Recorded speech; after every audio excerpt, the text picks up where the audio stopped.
I was only 7 years old when I was cycling around my city with 4 boys and very late at home. In my sunny Mediterranean city, Latakia, even children would have been sleeping by then. I arrived at home around 11 p.m. and found my mom, my dad, our neighbors waiting outside our house, terrified and sick of worry. My dad simply looked at me madly angry and asked, "Razan, where have you been?" I looked at him like that, raised my little hand and wagging in my little tiny finger, and I said to him, "Don't interfere in my freedom." My dad laughed till he cried, and actually I found the full details of the story when I read his diary secretly, years and years after. Don't interfere in my personal freedom.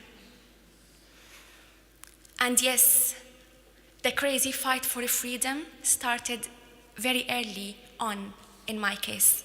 I was 7 when I fought for myself to be free. When I started to fight society, religion, tradition, established system, fighting the imposed images and pictures on girls and women. I was a real rebel, not afraid to speak up, not afraid to challenge. One of my biggest dreams was to continue my studies and in English-speaking country. I looked in my pocket and I found only €1. How am I supposed to finish my studies and pay my fees with only €1? Impossible. But this is my dream. I can't let this go. So actually, I worked for 10 years. Yes, 10 years in my life, saving money. And finally, I saved the whole fees. I paid for the university, and I arrived to Ireland.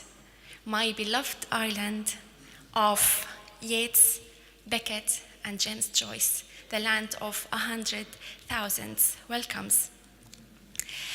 I studied MA in English language teaching in University of Limerick, and I graduated with A1 in my research.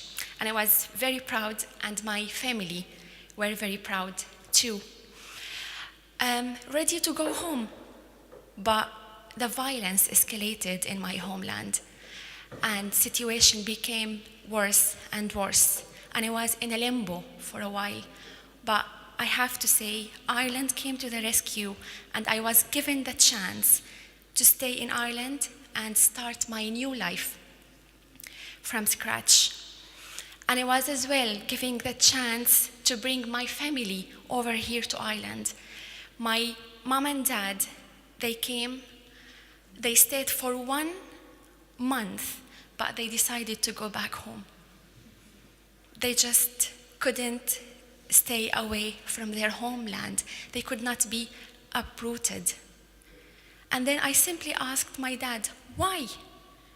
Everybody and most of the people are trying to flee, and you are doing the opposite. And he said something I will never forget.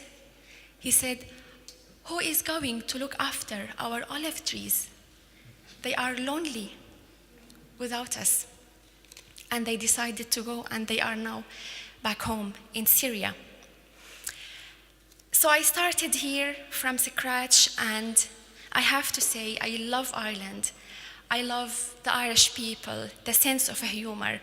And believe it or not, I love the weather, the rain, the gray skies, bacon and cabbage, and Guinness, my favorite, I have to say. And I'm really, really happy here. But happy? Syria, my homeland. is not feeling well. I came from a country that is known as a cradle of a human civilization. Syria contributed a big deal to the world heritage and culture. On its Mediterranean shore, Europa herself was born. Qadmus carried the first alphabet through Phoenician Sea to the whole world.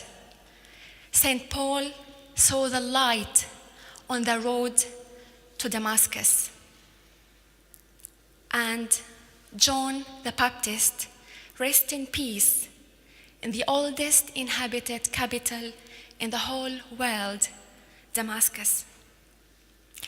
Damascus, how have you been? Aleppo, are you okay? Latakia, Homs, Hama, Deir ez-Zor, Raqqa, Idlib. Is life treating you well? Omar, Ali, George, Noor, are you still alive?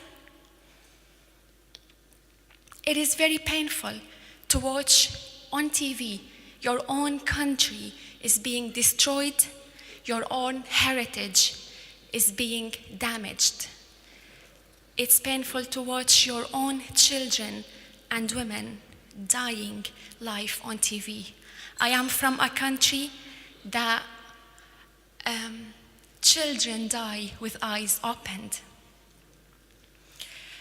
I wanted to do something because the whole world was watching and doing nothing.